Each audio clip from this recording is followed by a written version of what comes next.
বন্ধুরা কেমন আছেন? ও আবহাওয়াটা দেখতে পাচ্ছেন অনেকটাই গুমোটা আবহাওয়া। যেকোনো সময় বৃষ্টি নামতে পারে, আবার ঝড়ও হতে পারে। তো আজকে আপনাদের গুরুত্বপূর্ণ কয়েকটা পয়েন্ট বলবো। এটা সবার মনে রাখা উচিত। তো আমরা সবাই জানি মানুষের স্ট্রোক এবং হচ্ছে আপনার হার্ট অ্যাটাক কিন্তু এক জিনিস না। এটা ডিফারেন্ট জিনিস। স্ট্রোক মূলত ব্রেনে হয়, আর হার্ট অ্যাটাক মূলত এখানে হার্টের কার্যকলাপ যেটা আছে সেটা বন্ধ হওয়ার কারণে হয়। তো এটা মনে রাখবেন। তা ৩ টা জিনিস যে কথা বলব বিশেষভাবে, সেটা হচ্ছে প্রথমে যে যদি কোনো ব্যক্তি ঘুমিয়ে থাকে তাকে আচমকায় সজোরে ডাকবেন না। এতে করে সে হতবিহ্বল হয়ে পড়বে এবং ঘুম থেকে যে দ্রুত উঠছে, এই দ্রুত ওঠার কারণে সে তাৎক্ষণিকভাবে একটা স্ট্রোকে তার ঝুঁকি থাকে।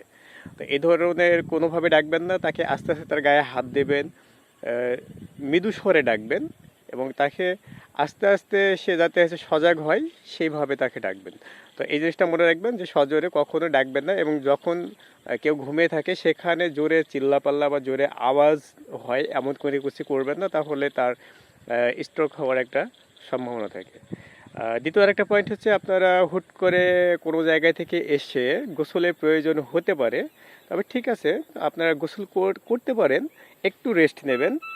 একটু রেস্ট নেওয়ার পরে আপনারা গোসল করবেন। তবে মনে রাখবেন যে প্রথমে মাথায় পানি দেবেন না। আমাদের এখানে অনেকের অভ্যাস আছে যারা হচ্ছে প্রথমে মাথায় পানি দেয়, কিন্তু এই কাজটা ভুলেও করবেন না। মাথায় পানি দিলে হয় কি, আপনার তাৎক্ষণিকভাবে মাথায় রক্ত সঞ্চালন আপনার বৃদ্ধি পেতে পারে, এতে করে আপনার স্ট্রোকের ঝুঁকি বেড়ে যায়। আপনারা প্রথমে যেমন ইসলামিক দৃষ্টিকোণ থেকে যেমন হচ্ছে প্রথমে ডান কাঁধে পানি দেবেন, বাম কাঁধে পানি দেবেন, এরপরে হচ্ছে মাথায় পানি দেবেন, নিচে কোমরে পানি দেবেন। এইভাবে পানি দিলে আপনাদের ওই যে যে স্ট্রোকের যে ঝুঁকিটা সেটা হওয়ার সম্ভাবনা অনেকটাই কম থাকবে। তো স্ট্রোক মানে যে একেবারে সে সেন্সলেস হয়ে যাবে বা বড় ধরনের স্ট্রোক এরকম না, মাইল্ড স্ট্রোকও হতে পারে, যেটা অনেকের হয় বুঝতে পারে না। আবার বড় ধরনের স্ট্রোক হওয়ার আগে কিন্তু এরকম দু একটা মাইল্ড স্ট্রোক হয়ে থাকে। আর আরেকটা বিষয় আছে, আপনারা ঘুম থেকে যখন উঠবেন হুট করে উঠে মানে দুম করে দাঁড়িয়ে পড়বেন না। এটা এটা মনে রাখবেন।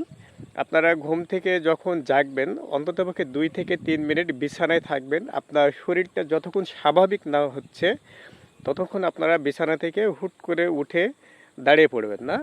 ধীরে সুস্থে আপনারা একটু এদিক হলেন, আর এপাশ হলেন ওপাশ হলেন, এরপরে শরীরটা যখন স্বাভাবিক অবস্থায় আসছে আপনি বুঝতে পারছেন, তখন যে কোনো এক পাশে কাত হয়ে উঠে একটু বসবেন, বসে একটু রেস্ট নেবেন, 1 মিনিট রেস্ট নেওয়ার পরে আস্তে আস্তে ধীরে সুস্থে নামবেন।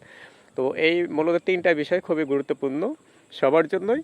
তো সবাই এগুলো মেনে চলার চেষ্টা করবেন। আর ভিডিওটি যদি আপনাদের ভালো লাগে অবশ্যই শেয়ার এবং লাইক করতে ভুলবেন না। তো সবাই ভালো থাকবেন। আসসালামু আলাইকুম।